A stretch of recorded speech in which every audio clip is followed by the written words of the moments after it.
Crashing wings is a defense against a bear hug from behind with your arms free. The word wings suggests your elbows, your forearms, and the word crashing suggests the manner in which we use them against the opponent's forearms to allow us to escape. So let's take a look.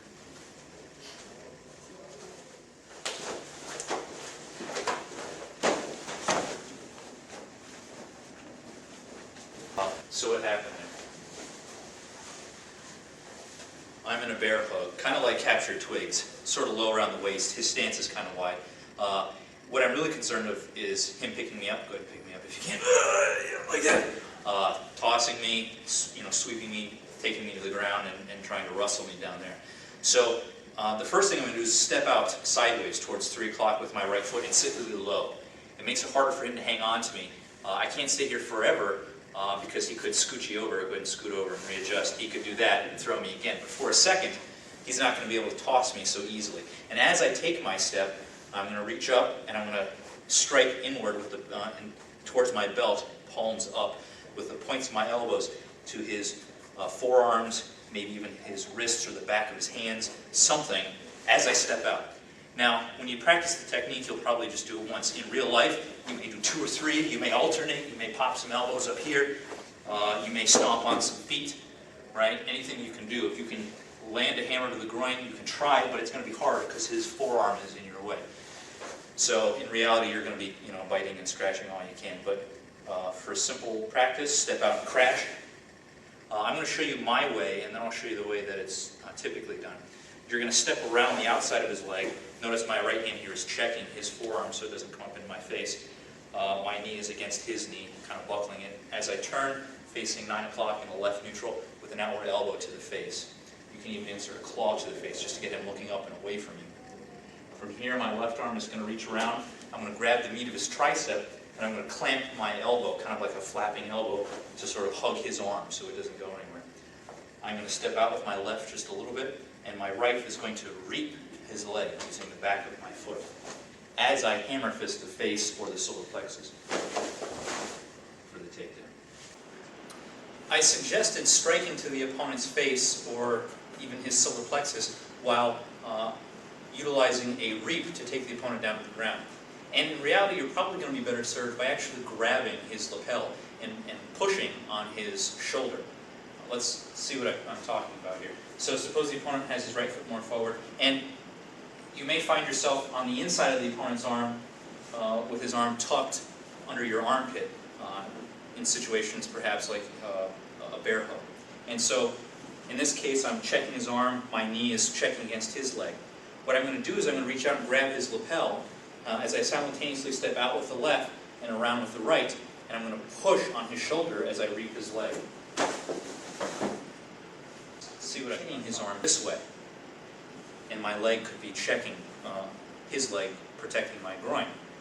Again, my right hand can reach out and grab his lapel. I can step out with the left, around with the right, and reap as I'm not letting go here, but I'm just showing you the direction. I'm pushing on his shoulder.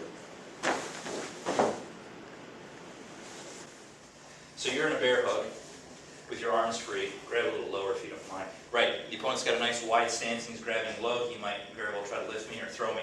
So I'm immediately going to step out with my horse stance and my elbow crashes. He might do that 2 or 3 times to loosen up his grip. I'm going to cat around his leg, checking his knee as I hit him in the face with my elbow, perhaps heel palm strike, and I'll lock up that arm. Grabbing his lapel, I'm going to reap his leg, taking him down.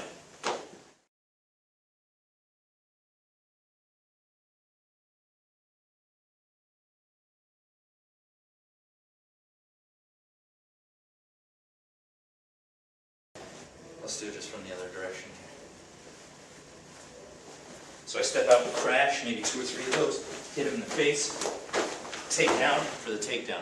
From here, I'm going to grab his wrist and drive a heel into his armpit if possible. Do a front crossover stomp to his wrist as I made my exit.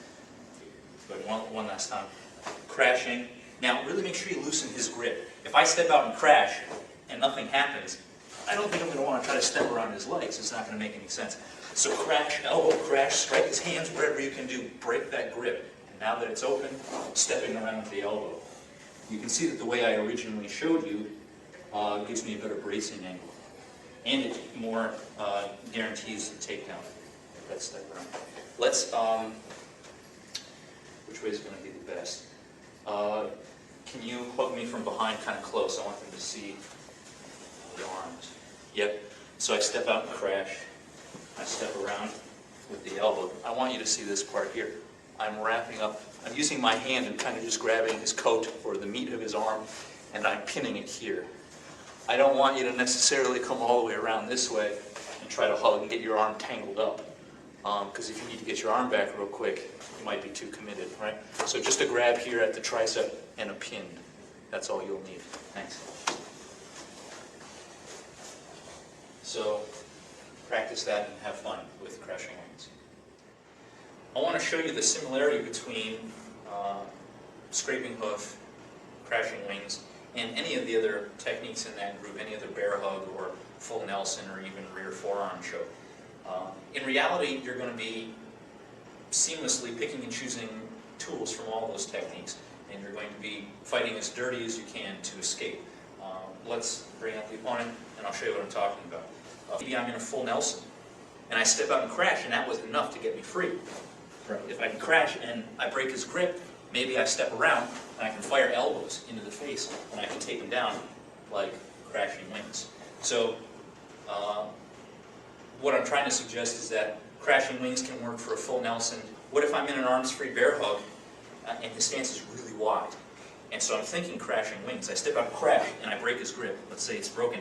But it feels really awkward to try to step all the way around his leg and come back in this way because his stance was so big.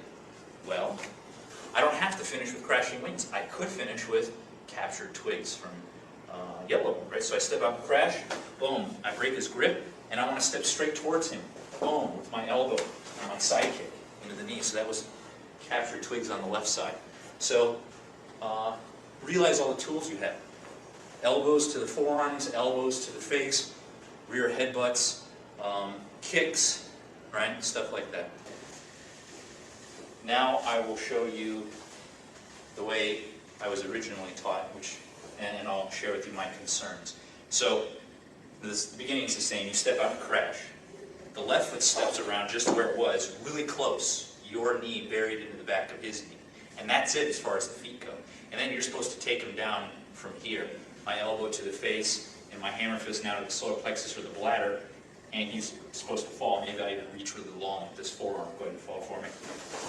That would be the way he's supposed to fall. You could kind of pivot a little bit, but it's mainly the upper body rotated. Now, hopefully you can see my concern. My concern is I don't have a bracing angle towards 6, towards the back of the room here. So if he grabs onto my shirt, or if he's giving any kind of fight, maybe I loosen his grip a little bit, I strike, and I'm going here, and as he falls, maybe he takes me with him, right? And I can't brace, and he, all heck is going to break loose.